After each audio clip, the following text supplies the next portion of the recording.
Welcome back to Hey Kentucky. Sunday will bring the 92nd Annual Academy Awards. Tonight, as they do every year, the new Circle Circular gets us ready for the big event. Every year I watch the Oscars, and every year the show gets a little bit longer. And sometimes they can't even announce the winner correctly. So this year, to ensure the results are accurate and shown to America in a timely manner, the Academy has hired some app developers from Iowa to help find the winners. In the off chance something goes wrong there, Hey Kentucky asked me to watch all the movie trailers and figure out who's going to win Best Picture. So here are the nominees in numerical order. First up, we got Joker. River Phoenix's brother plays the world's skinniest juggalo in this dark film about the white man's burden. I'm not sure what to make of this movie, since unlike most Batman movies I've seen, it really doesn't have a lot of Batman in it. It's less like Batman and more like the other clown face movie that came out this year.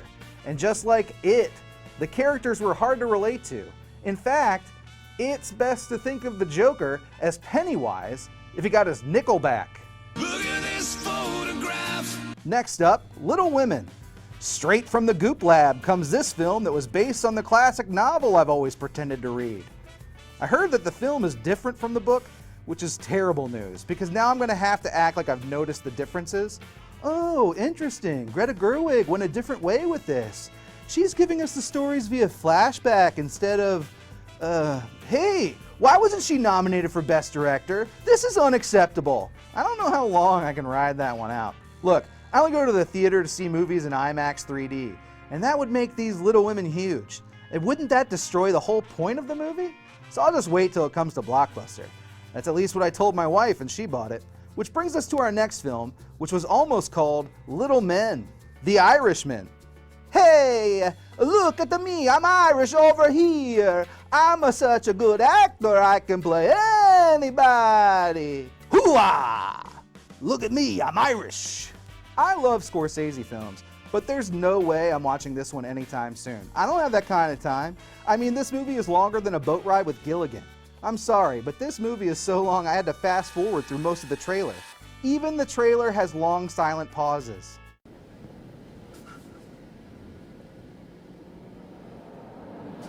Yeah.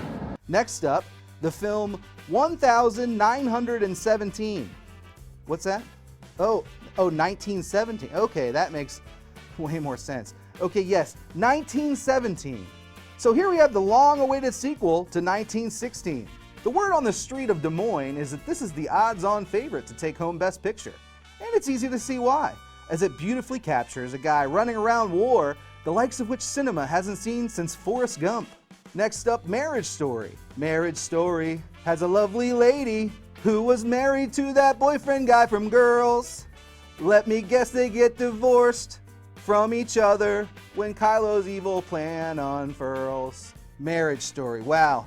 Look, they finally rebooted Kramer versus Kramer. I don't know if it's surprising or not, but they made it without Kramer. Because, well, we just can't like Kramer anymore. Next up, Jojo Rabbit. I mean, I don't even know how to make fun of this movie. Hey, everybody, it looks like Wes Anderson finally made a movie about Hitler. I mean, I think we're done here. Once Upon a Time in Hollywood, classic on the nose pandering to the city that's giving out the award. Once Upon a Time in Hollywood is another film about coastal Hollywood elites talking about their unrelatable problems of being murdered by ugly people. Also, how loaded was Hollywood back then? I mean, in what era of Hollywood can Brad Pitt only get work as a stuntman? That's my stunt double, Cliff Booth. Next up, Ford versus Ferrari. Here we see the latest of the Fast and Furious franchise, and the first movie I've seen starring a Ford since Ford Fairlane. Spoiler alert, these cars don't have spoilers. I don't really need to see this one to know who wins. If you want showmanship, you go Ferrari. But if you want utility, I'm siding with Ford.